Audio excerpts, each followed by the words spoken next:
That you're all joining us today. This has been recorded after the fact, and we were delighted that more than 90 people joined us live for the event, but there was an issue with the recording, so we're re-recording it for the more than 100 people who asked for the presentation afterwards. So here it goes. My name is Ryckie Wade, and I'm an NIHR academic clinical lecturer in Leeds, specialising in plastic and hand surgery, and I will be the warm-up act for your main event, which is Professor Marja Boermeester. And together we will be presenting data on our latest meta-analyses pertaining to skin antisepsis before surgery. So we will get going with the first talk, and then I will introduce Professor Boermeester to you all, who will take over very shortly. So to begin,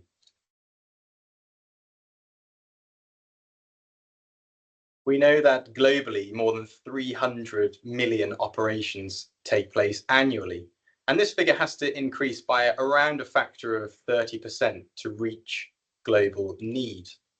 And despite our best efforts on a plethora of antiseptic strategies, infection remains the most common and costly complication of surgery. And for this reason, guidelines around the world from multiple bodies based on a large body of evidence advocate alcoholic chlorhexidine skin antisepsis as part of a wider bundle for SSI prevention. Now, the reason I'm talking to you on this topic is because in plastic and hand surgery, when I began looking into this topic in the research, hand surgeons particularly, or extremity surgeons, were concerned about using alcoholic chlorhexidine. And over the years, I came to understand that the issues were around these 6 topics. Because in plastic surgery, we deal with all burns patients, we do see very rarely ignition burns from alcoholic antiseptics. And consequently, the specialty were fearful of using it, particularly in children. We know that antiseptics do have a rate of contact dermatitis, even though the literature said they were equal between iodinated antiseptics and chlorhexidine antiseptics. There was a prevailing myth that it caused more eczema than other agents. There still is a dogmatic myth that alcoholic preps shouldn't be used in the presence of a tourniquet. It can cause a chemical burn, but when applied safely and properly, this is a never event.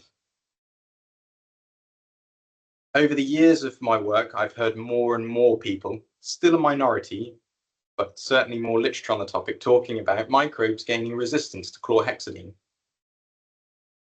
Still, there is some debate around the safety of alcoholic chlorhexidine, alcohol or chlorhexidine altogether, within open wounds that have eloquent structures like small blood vessels, small nerves, and this is particularly the case in the hand.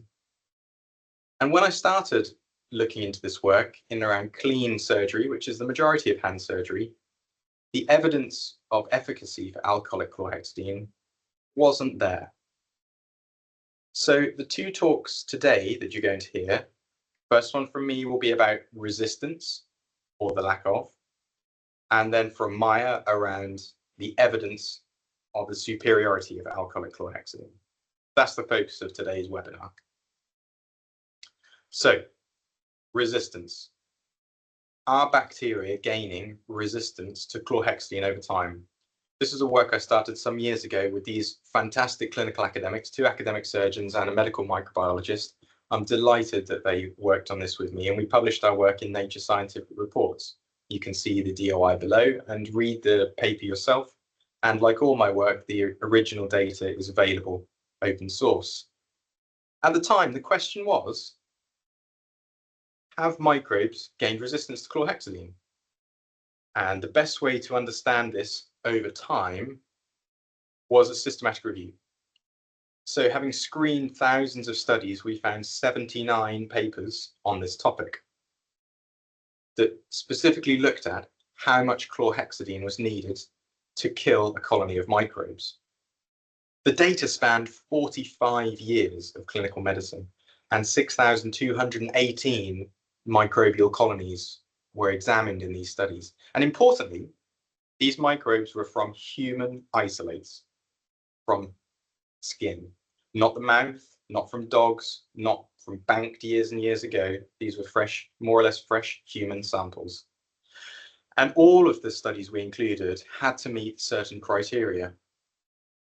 Generally, these were modern laboratory standards for determining this, our primary outcome, the minimum bactericidal concentration. That's how much chlorhexidine is needed to kill the microbe. There are many studies that look at minimum inhibitory concentrations, and that's not useful for us in surgery. We need to kill the microbes on the skin, not just stop them replicating for a while, because then they'll come back and have a party and cause SSI. So the useful outcome here is the bactericidal concentration. And diving straight in, this is what we found. I'll walk you through this. This is just a scatter plot. It's concerning Staphylococci, the most common cause of SSI. Up the y-axis, we have mean bactericidal concentration. That's the amount of chlorhexidine needed to kill the Staphylococci. On the x-axis is time, and these are when the papers were published. Each blob on the graph, this is sometimes called a blobogram or a bubble plot, each blob is a study. Some of the blobs are very small. These are very small studies, and we pay little attention or less attention to them in the meta-analysis. Obviously, the big studies are ones we really want to pay attention to because their answers are more precise and thus more reliable. When we plot all of these on a graph, we can fit a regression line to them.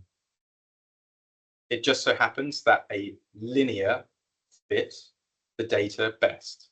We, of course, fit many curves, and the linear model was best. And what it shows you is that over time, the amount of chlorhexidine needed to kill Staphylococci in laboratory isolates has not changed. And this was true whether we stratified the data for MRSA or MSSA. Same answer. So, no evidence that Staphylococci are gaining meaningful resistance to chlorhexidine. And the same story was true for Streptococci. Again, this is the bubble plot of the MBC up the y-axis and time across the x-axis, but we have data spanning a lot longer for Streptococci. And again, the line is flat. The MBC of chlorhexidine hasn't changed over time. And this was true whether we split the data by viridans or pyogenes streps or an aggregate. We actually repeated this process for a great many family of microbes, all of which cause SSI. And as you might imagine, different concentrations of chlorhexidine were needed to kill different microbes. When you pool all the data together, we got on average a dose required to kill SSI-causing microbes. Of course, there is some heterogeneity here between microbes, but this is a useful global measure. And the important thing to say about this is it's about 1,000 times lower than the dose of chlorhexidine that's provided by ChloraPrep. So we're in safe territory here. And I think that this busts the myth that microbes are gaining meaningful resistance to chlorhexidine in clinical medicine. Now, as a brief segue into Professor Boermeester's talk, I'm going to touch briefly on the evidence and why Marja's work supersedes ours. Now, many, many years ago, the only data available on antiseptic efficacy were from pairwise studies. That means one agent compared to another, whether that was empirical or through evidence synthesis, i.e. meta-analysis.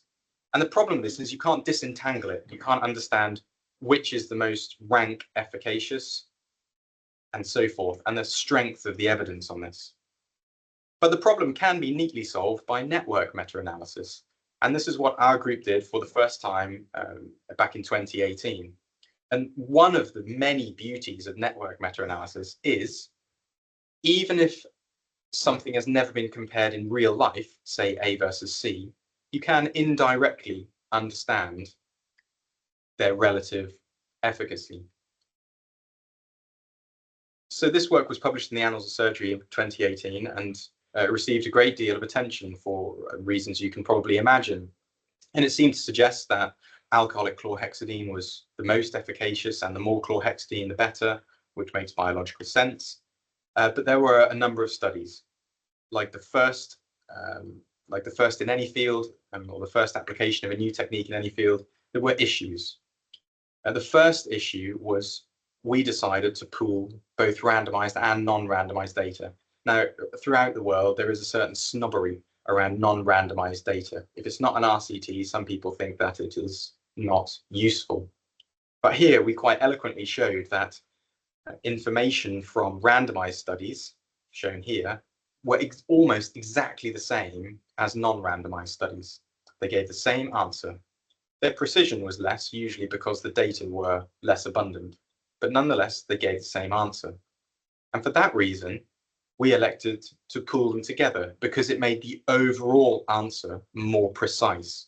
And that's more useful for us in clinical medicine. But still, that's a weakness. And because of that choice, we introduced more methodological bias into the review overall. And to boot, a couple of the studies that were classified as a higher percent chlorhexidine were in fact a lower percent. So there were errors there which needed to be fixed in future works. And that's why Professor Boermeester and her team updated this review some years later, expanded it to include more than just clean surgery and other antiseptics. And it's why I'm delighted now to introduce Marja Boermeester to you all. She's the former president of the SIS, a current professor of surgery in the Netherlands, and here to speak to you on what is the most reliable and comprehensive metadata on skin antiseptic to date. Marja, handing the floor to you. Yes, thank you, Ryckie, for the introduction and the kindness, but certainly the very interesting data that you have presented, and which is an important understanding that the chlorhexidine in alcohol doesn't increase antimicrobial resistance, because that has some misunderstandings, I think, that we have in that respect. Sorry, I needed to do this another way. I'm going to do it this way. Right. Now for the data. There are many data, and I try to get you through the data as good as I can. These are my disclosures. If you can see, an important disclosure is that I come from Amsterdam, and we are usually controversial in many ways, and try to look at things a little bit differently than maybe the rest of Europe. The impact of SSI, I think that is why we're all interested in prevention. It increases length of stay, it increases surgical procedures, surgical procedures, increases readmission rate, antibiotic prescriptions, because it has a cosmetic impact and a negative impact on cancer survival after surgery, because of the competing immunological responses needed for cancer repair, and also for fighting infections. Increased incisional hernia rate, and there's of course the economic burden with resource usage and costs. Now, this is interesting data from the paper of Christian Ekman here shown in 2022, where over 220,000 patients were analyzed for their clinical and economic burden, and a patient with an SSI had an average cost of 19,000 euros, compared to a patient without an SSI, an average cost of 9,000 euros. So it's a more than doubling of the costs. And it's also good to know that a big proportion of these SSI is preventable by evidence-based interventions. Now let's look at the interventions to reduce SSI. These are this is not the exclusive number of interventions, but I think these are the most important ones. Preoperative warming, normothermia, no hair removal, or use a clipper, glucose control, skin antisepsis, timing of antibiotics, glove change, instrument change, nutrition, perioperative, hyperoxygenation, normal volemia, wound irrigation, close incision, negative pressure wound therapy, triglyceride-coated sutures for wound closure, no prolongation, antibiotic prophylaxis, number of door openings, and the use of the wound protector in abdominal surgery. And I think it's good if we look at the some of the evidence, and this is a summary of the evidence. So if you don't remember, don't want to know all the details, this is what we know about the evidence. As everything in green means that these interventions do work based on randomized trials and evidence, by and large, randomized trials, not for door openings. Hyperoxygenation had a significant effect in the WHO guideline meta-analysis, but there was an update of the data because a couple of the trials involved were based on fabricated data, and that was recognized by our group in the WHO. So these trials were excluded, and now the effect is it is significant, but it's almost not significant anymore. And there's a lot of debate about the hyperoxygenation. And in red is the prolongation of antibiotic prophylaxis, as that doesn't work. So actually, the recommendation is no prolongation. Now let's look at timing of antibiotics. Just a couple of examples just to dig into a bit of the details.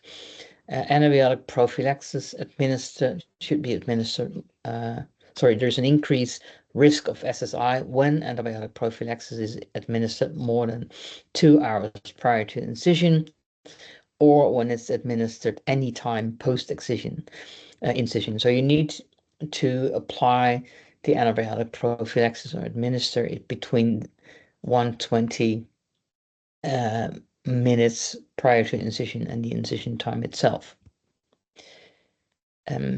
We published this research in Lancet Infectious Disease in 2020 based on 52 randomized trials, including over 19,000 patients that compared different post-operative regimens. And the comparison was prolonged antibiotic prophylaxis versus no post-operative dose, only in the OR itself. We've updated the data from our publication in 2020, and this is data from 2023.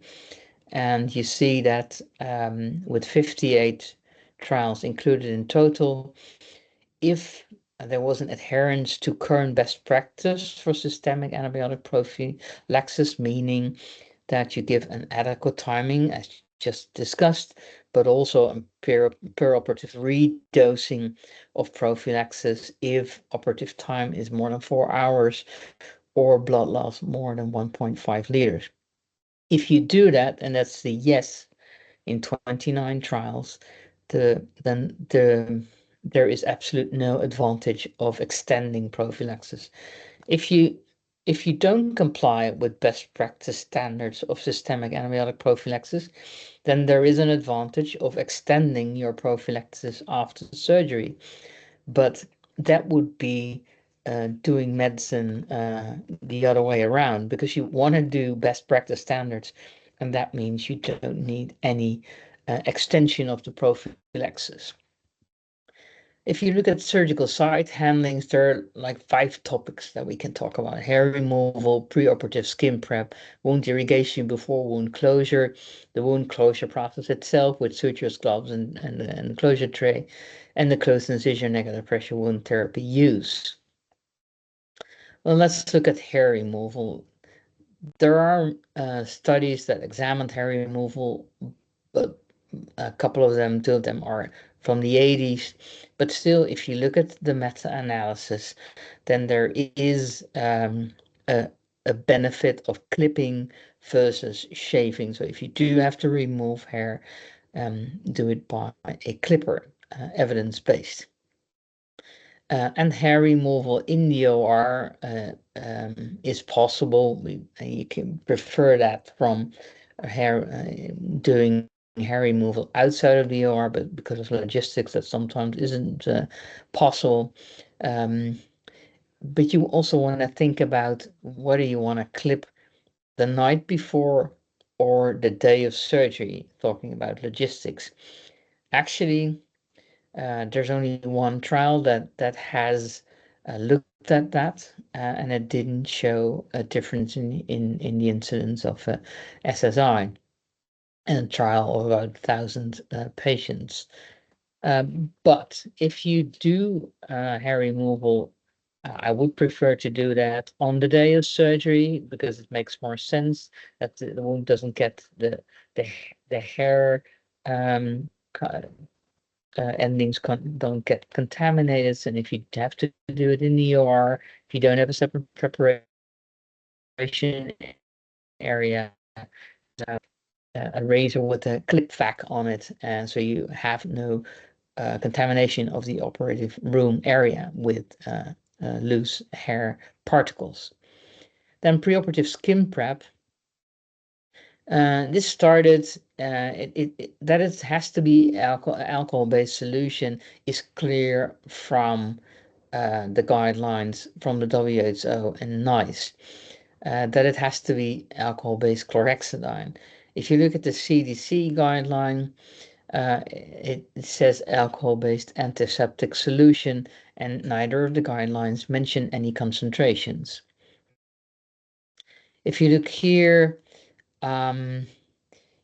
this is WHO leaflet about the key factors of surgical site infection prevention by skin preparation, and this leaflet has been developed later, a couple of years after the guidelines. You see that there it says use alcohol-based chlorhexidine, usually 2% solution, as it says here, and allowed to fully dry before incision. Now, the alcohol-based chlorhexidine comes from this evidence published in Lancet Infectious Disease in 2016 with the WHO guideline, where the alcohol-based chlorhexidine was much more effective than the aqueous povidone iodine and alcohol-based povidone iodine. So that's where the evidence came from, but that's already a couple of years ago, as you know. Then there was this publication from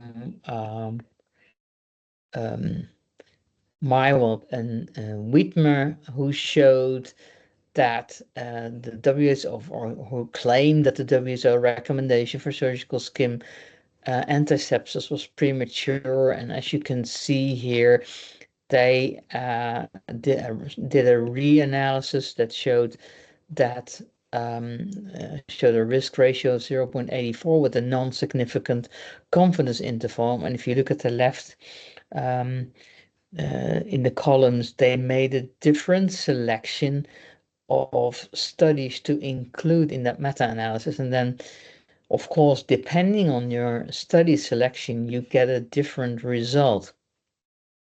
The only problem is that Andreas Whitmer was part of the WHO guideline committee, so it's actually a statement against the committee where he was a part of. And then, so this is the study selection, which was different from what the WHO did.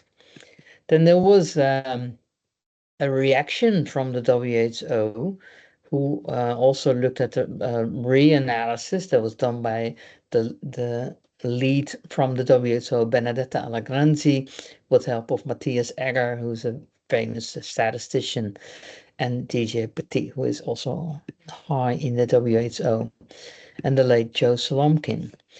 And you see that when they acknowledged the problems that Whitmer may have shown, that they did a reanalysis and they updated that, but still found a significant reduction with chlorhexidine and alcohol compared to povidone iodine in alcohol with a odds ratio of 0.65 and a significant reduction in October 2017. So you see how difficult it is to really appreciate evidence and then analyze it in a correct way, and for meta-analysis, selecting studies in a correct way. Sorry, here. The odds ratio of 0.65. So actually the recommendation of the WHO for surgical skin antisepsis wasn't premature at all. Now, about the highly selective meta-analysis, and here's an important example, because this is 5 years later in the Lancet Infectious Disease in 2022. There is this publication by a gentleman called Bangu, and he selected only 4 randomized trials and called them high quality, and as reason for making this selection. And then showed that there was no difference between aqueous povidone iodine and alcohol, alcohol chlorhexidine compared to aqueous povidone iodine, which is actually pretty strange because the alcohol-based part was actually acknowledged by everyone. And these were the 4 trials that have been selected, and the rest of the trials were actually ignored.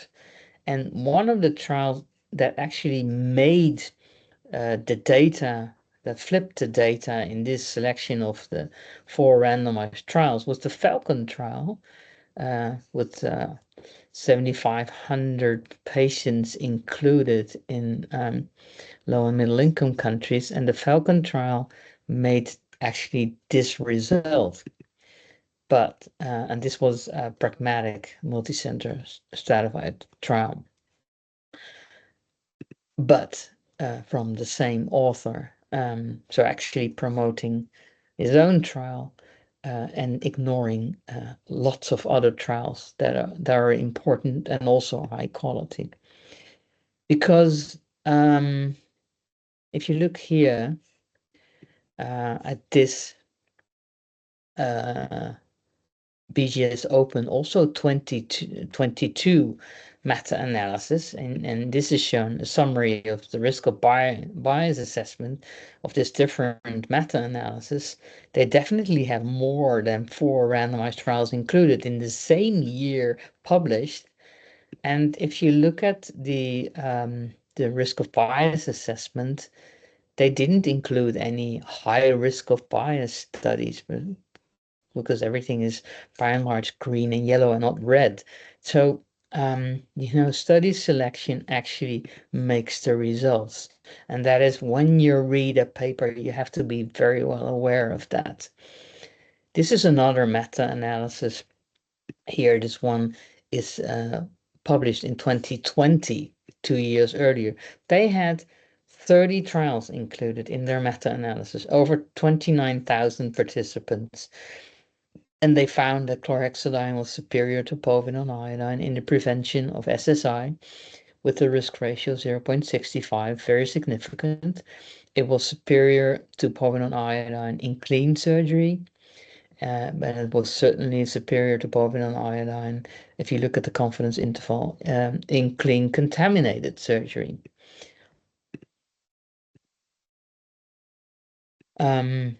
Here is a meta-analysis of skin prep in alcohol chlorhexidine compared to povidone iodine in orthopedic surgery, and they looked at the reduction in positive bacterial cultures. So this is sort of the proof that what you're doing actually reduces, kills that bacteria who are on the skin. So they made swabs after skin prep, and you see that chlorhexidine on the left of the one reduces positive bacterial cultures much more efficiently than povidone iodine.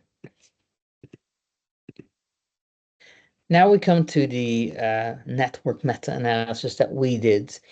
So Ryckie already explained the difference between a regular meta-analysis and a network meta-analysis. So the network meta-analysis, it's possible to compare two intervention that hasn't been compared head-to-head in a randomized trial, because you make their data into a network.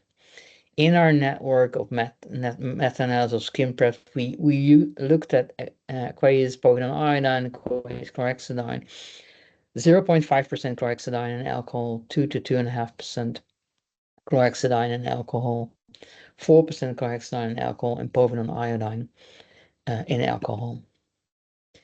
And this is the publication in Annals of Surgery by Ryckie Wade. It has been discussed at that time, 17 studies, but it's important to realize that these are in clean surgery. And a couple of these 4% RCTs were misclassified as 4%, were actually 2.5%. Our network meta-analysis was published in 2022 in Lancet Microbe with an update of the data. And you see here the study selection again. Look at the importance of study selection, where we sort of go from the belief and the design that is the most desirable design is to include actually every study randomized trial that that you have in your inclusion criteria. Do not select anything. If you want to examine factors that may have influenced the trial, sort of clean versus non-clean surgery, or orthopedics versus cardiac surgery, whatever, you do a sensitivity analysis. So you see, we included lots of trials, and only trials that had, for example, quasi-randomization were not included. And this is important, I think. If you also, and I think that's the most important thing, comparing our systematic review and network meta-analysis inclusion, compare that with what was done for the WHO in 2015, leading to the 2016 recommendation, and also the NICE study, the NICE recommendation, systematic review in 2019, which is still the latest systematic review for the NICE. And you see in yellow the differences in study selection, where we were much more inclusive and dealt with the differences and the different potential effect modifiers by doing sensitivity analysis instead of excluding trials. So we came to 32 studies included in the meta-analysis and 27 in the network meta-analysis. And this is the flyer that where you see the comparisons for each of the interventions, and the thicker the black line, the more studies and patients were included for that particular comparison. And these are the 27 patients in overall in the 27 studies overall in the network meta-analysis, and 10 studies for clean surgery. The 17,000 under the clean surgery is incorrect. The total number is 17,735. So the overall for any type of surgery, you see here the forest plot for the different treatments, and you can see that the 2 to 2.5% chlorhexidine in alcohol is the one intervention that does significantly reduce SSI rate, whereas the other concentrations do not. For clean surgery, the concentration is not so much important as in the general result and the clean contaminated results. So for that, you can still argue for 0.5%, but you see the confidence of the 2 to 2.5% is much smaller, so the effect is more reliable here. And then and still has to be alcohol-based. Then for the non-clean surgery, there's the 2% chlorhexidine and alcohol is a clear winner. So 2 to 2.5% chlorhexidine and alcohol effectively reduces SSI for all types of surgery. And importantly, looking at the certainty of evidence, there's a high certainty of evidence based on high quality data.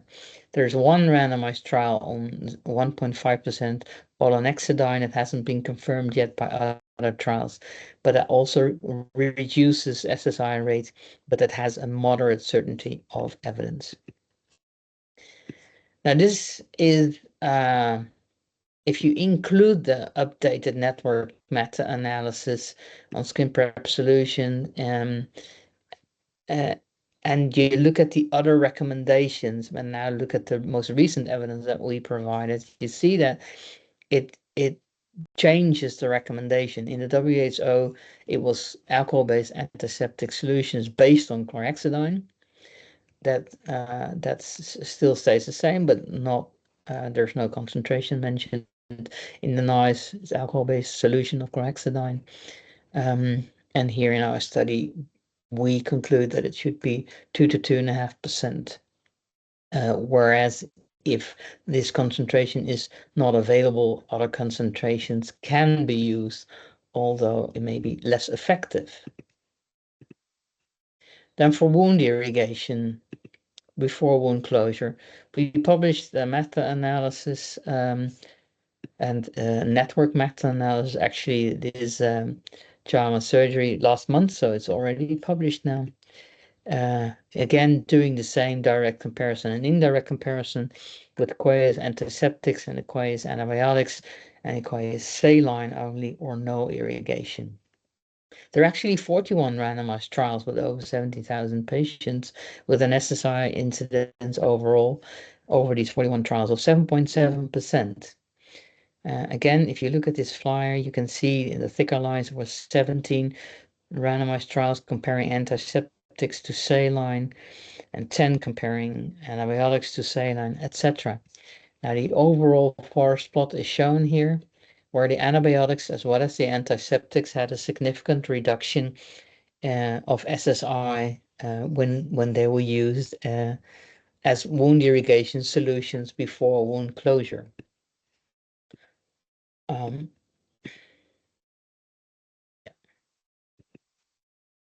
But importantly, also here, looking at the level of evidence of antibiotics versus no irrigation had a low certainty of evidence, whereas antiseptics versus no irrigation had a high certainty of evidence based on high quality evidence. So the effect is much more, is a higher certainty. And going back to that slide once more, it's also important to note that saline irrigation, this the fact that you irrigate without any antiseptics, is not doing anything compared to no irrigation.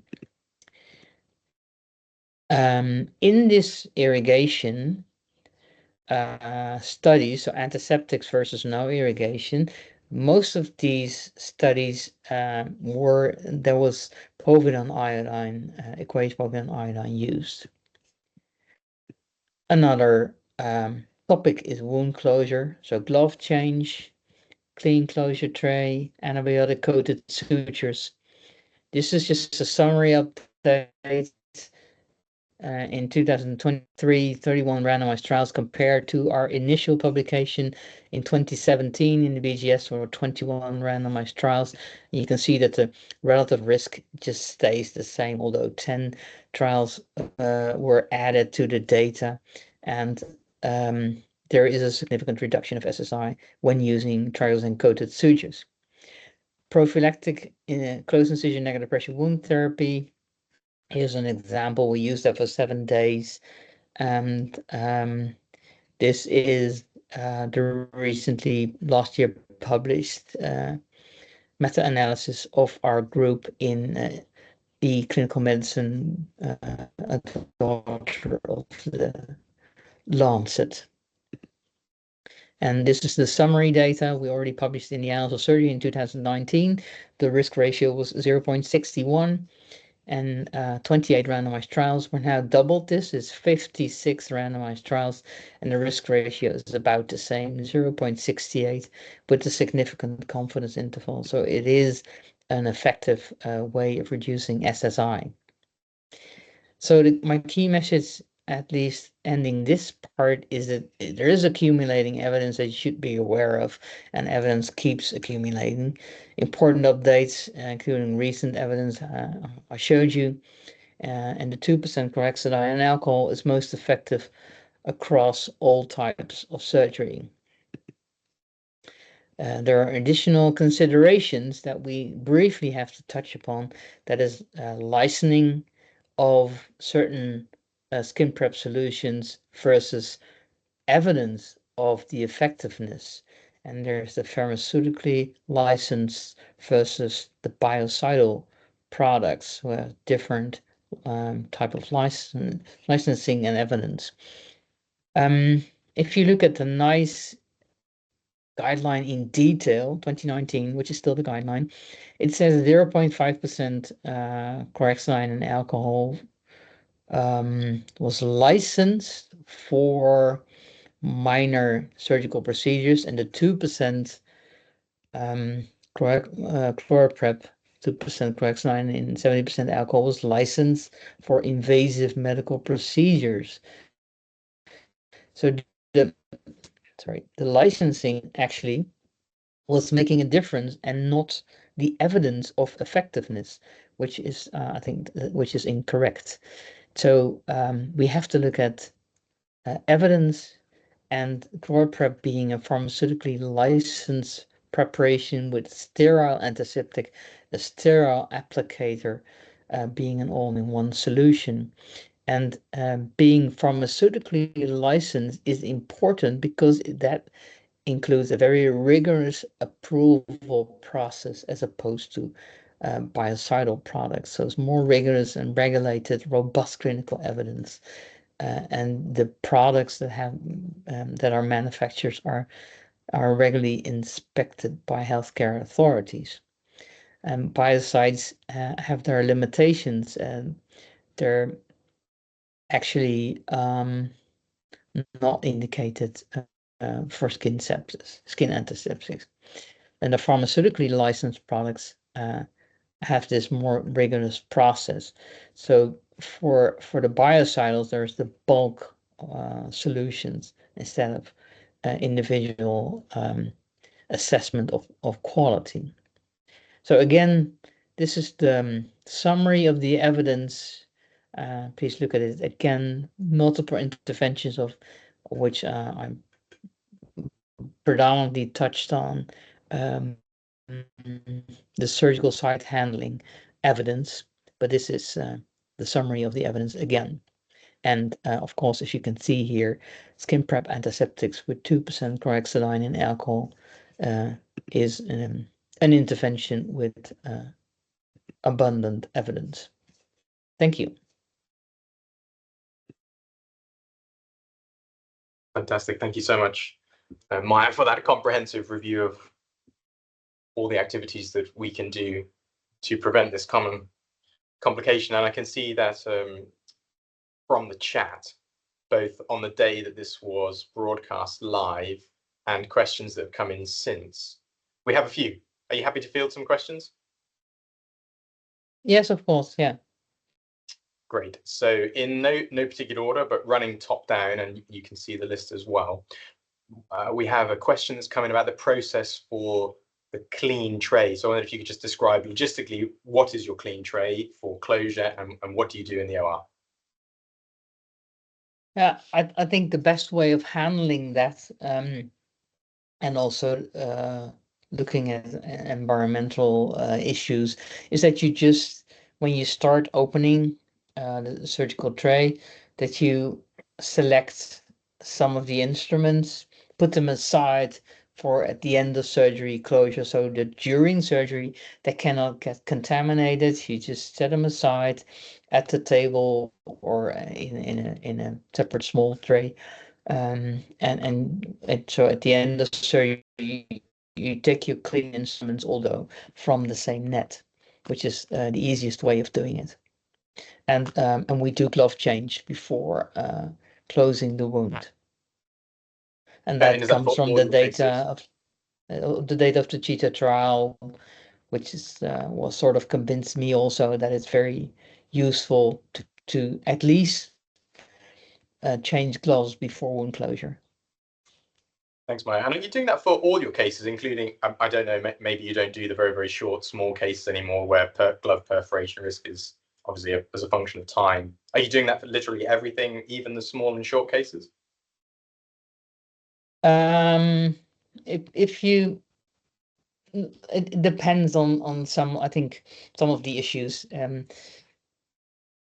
If you look at glove perforation rates, that is on average every 90 to 120 minutes, the chance of having a perforated glove becomes higher and higher.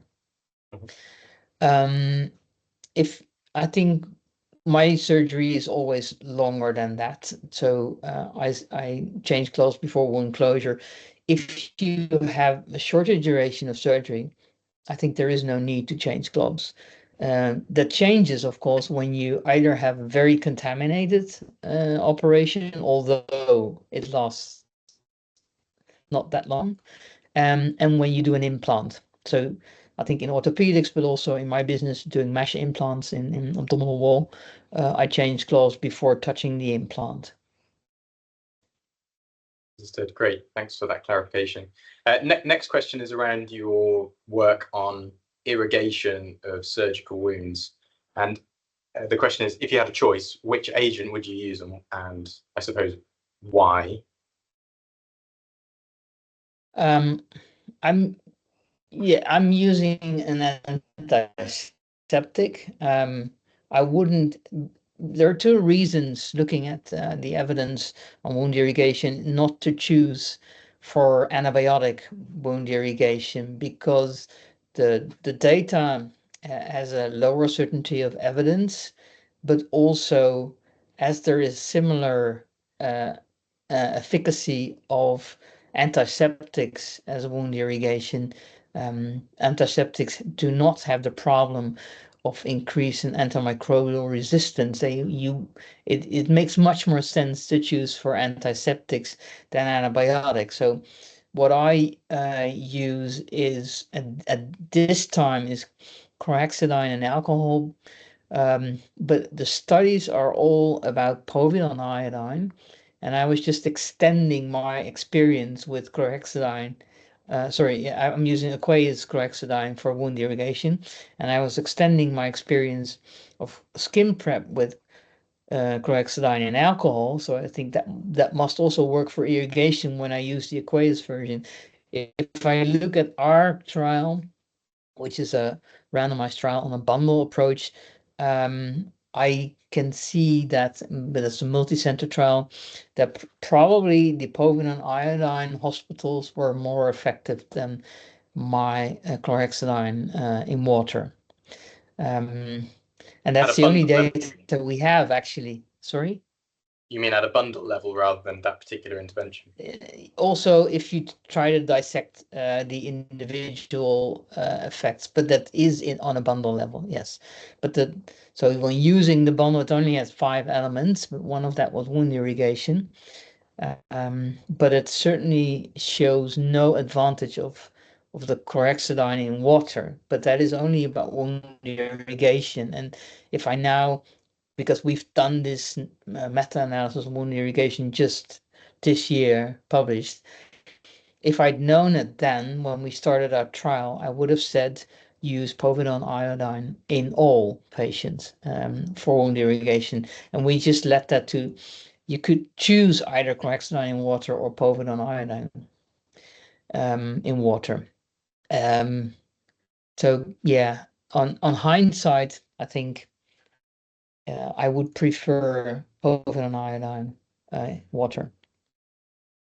That makes sense. Great, thanks.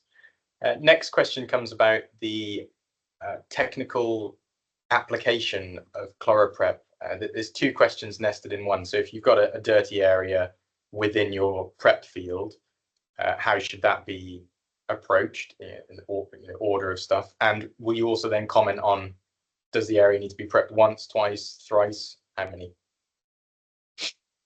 If you use ChloroPrep, the great advantage is besides the 2% chlorhexidine alcohol, that it also dries very quickly. And the orange indicator, you can see exactly which spot you have. If I would always go from clean to dirty. It makes no sense to smear anything contaminated to clean parts of the body. It doesn't really matter whether you go in circles or you go in back and forth or whatever, because there's absolutely no evidence than only just common sense to go from clean to dirty. You don't have to use a second applicator for that. If you just you can do a very large surface area with the normal larger applicators that you use for the abdomen or the thorax. I think that is most important things to know about it, and yeah, not to change. I don't know. Is there anything that I've missed on that issue? No, that covers it. But and on the day of the webinar, which won't be available to people recording it now, but BD did make available a nice poster that shows for each of the ChloroPrep products the area that can be prepped. Yes, so when yes, you're working a small or large field, you can pick the appropriate applicator. Great, thanks. yes. Next one is that's covered. Right.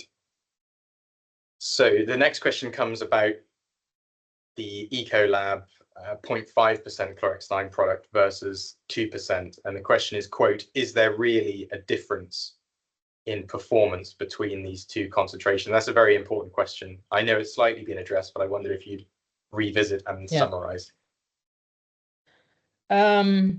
Yes, if you look at our network meta-analysis, I think it is clear that the 2% is chlorhexidine in alcohol is much more effective than the 0.5% if you look at any type of surgery, and that effect is driven a bit by the contaminated and clean contaminated surgery. So if you look at clean surgery only, you see that the difference is smaller, although there still is a difference in the summary effect. But also the problem is when you look at clean only, then you also reduce the number of patients, patient data. So you get you get a wider confidence interval. So I think most important is to look at the summary data of all types of surgery, because with high number of patient data, you get a much more reliable answer to what is the true effect. And as I showed you, the difference in the recommendation in the NICE guideline was only driven by the licensing that wasn't based on any of the available evidence. Interesting conundrum. Happy to be away from policy and stay in the evidence, right? Yes. Great. And then final question is from me around incisional negative pressure therapy. I've read your paper, is fabulous. But the question comes from colleagues around, are the small self-contained battery systems, known as PICO in some areas, are they equally as efficacious as the more cumbersome large VACs? The data from all of these randomized trials, 56, if I recollect well, comes from different types of negative pressure devices. So part of it is PICO studies, part of it is Prevena studies, and part of it is homemade VAC systems. We looked at differences between the pressure that several of these devices have. So like PICO is minus 80 millimeters per mercury, and Prevena is 125 millimeters mercury. And there's actually no difference between minus 80 and minus 125 in effectiveness. Homemade devices are less standardized and have a greater variability in their effect to reduce SSI. Both the systems, Praveen and Pico, have this handheld disposable pumps, so that's also not the difference. In my practice, I choose to usually to use the bigger vac pump when the patient is not discharged within 7 days. So if it's more major surgery, they don't go home within 5 to 7 days. I use the negative pressure for 7 days, so I might as well use the available pump in the ward because that is cheaper than the one that has the disposable pump attached to it. So then I only need the wound closure device and not the pump, disposable pump. That's just cost effectiveness. But in clinical effect, it doesn't matter at all. That's great to know. Thank you very much. And the final question from the day on the webinar was, people would like to know what they should use in the areas of the body where alcohol and chlorhexidine potentially are contraindicated. So, for example, around the eyes and the meninges and mucous membrane. So what would you say on that? Mucous membranes, that is povidone iodine solutions in water. I also actually I just looked up the evidence on eye surgery, and they use that there is evidence that shows that 5% povidone iodine water drops reduce the infection rate of the eye. Alcohol-based solutions, absolutely not. Chlorhexidine in the eye, also not. Mucus, all the data is on povidone iodine, so I think that would be the safest prep to use. Lovely. That's great. Thanks, Prof. Boermeester. Is there anything else that you want to say before we wrap up today's webinar recording? I think, well, we've said it all, and some may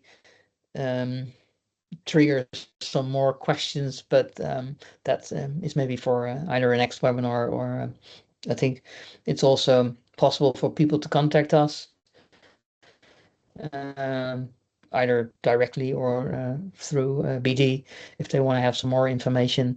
There's lots of knowns and unknowns in people using skin prep, and I think it isn't always that easy to keep up with the evidence, and sort of you go on in your previous belief for 10 years, and then at the end of 10 years find out that there has been 31 extra randomized trials that totally flip the idea that you had the 10 years before. Absolutely. That's why we're delighted to have people like you to draw it together and make sense of it and then put it into guidelines. So thanks very much for your time, and equally a big thanks to BD for hosting the event today and disseminating this hereafter. We're really delighted and honoured to be your presenters today. So thanks, and hopefully see you all again someday soon. Thanks, and thanks for hosting, Ryckie.